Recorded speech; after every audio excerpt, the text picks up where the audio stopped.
So when you've had a go at doing that, just bring your mind back to the present for a moment. I'd like to share with you my perspective on what I think is the most fascinating documentary series about human life. Some of you may be familiar with it. It's called the 7 Up series.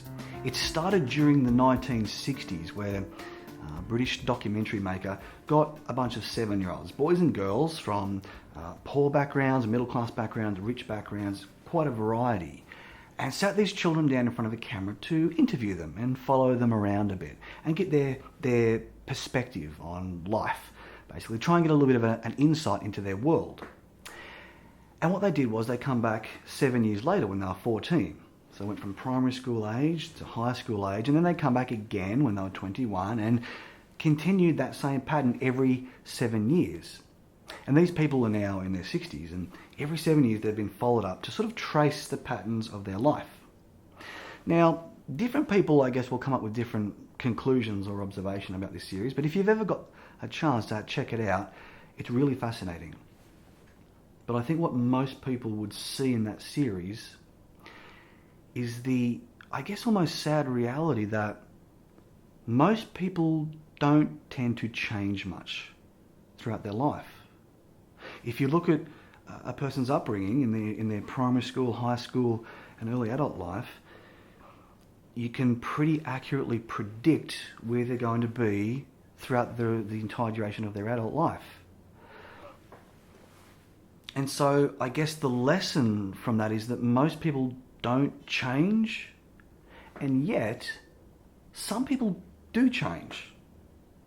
Because there's been plenty of people who have gone on to live a remarkable life who, had you have sat down and interviewed them when they were 7 and 14 and whatnot, probably wouldn't have shown any particular signs of anything special at all.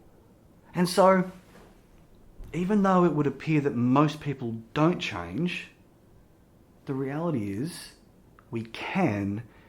It's just that most people don't know how. And so what I'd like you to understand is the thing about human beings, in fact this is true of all animals, is that we tend to operate in these fairly predictable patterns. And the reason that we do this is because our neurology, our unconscious mind, and that's a concept you're going to become much more familiar with as we go on, everything about our body and our neurology is designed to almost magnetically drive us towards that which we instinctively sense as being familiar. We are just geared towards familiarity, doing what we know from our past. Which is why most people don't change, and yet they can, they just don't necessarily know how. Have you ever known somebody who just kind of seems to keep falling into the same traps, keeps doing the same problematic pattern over and over and over again, like they're stuck? And again, it's a lot easier for us to identify that when we see it in somebody else, but the reality is we all do this in some way, shape or form. Maybe some people do it in ways that are more obvious than others, but that's part of being human. In fact, all animals do it. It's an instinctive survival mechanism. During caveman times, familiarity represents safety. Something that is unfamiliar could be dangerous. It could be a dangerous animal, a dangerous plant. It could be, even another human, but from a competitor tribe that might seek to do us harm or steal our land, or either way, that instinctive unconscious drive that keeps us geared towards familiarity is essentially a survival instinct. So, again, I'd like you to consider that it's not that we can't change, it's just that we often don't realise how or when. But what I'd like you to become aware of is that every now and then we have these moments in time, these moments that I call pivotal moments, where we could go one way or another, okay? And even though we keep sort of seemingly going around and around in these familiar sort of roundabout of behavioural patterns, every now and then we sort of hit this fork in the road where we could take a right turn and keep going around the roundabout, or we could take a left turn and exit the roundabout. The thing is though, if it were that simple, the question is, why don't more people do that more often? And here's the simplest reason why. We are so geared towards familiarity that our unconscious mind, the part of our neurology that's operating to protect us in ways we don't even realize most of the time, would prefer familiarity even if it's painful. That moment that you choose to exit the roundabout and do something that you're unfamiliar with, it doesn't always feel comfortable. It usually feels a little bit unnatural, a little bit weird, uncomfortable. The way that you'll absolutely know for certain you're on the right track is when it feels almost like you don't deserve to be there. And maybe up here, you can sort of consciously recognize the reality that that's just a feeling. But in that moment where you sort of decide to take the exit, that's usually how it's going to feel. It's going to feel like, ooh, I'm going to get in trouble for being here. I don't deserve this reward, even though you can consciously realize that that's just a feeling.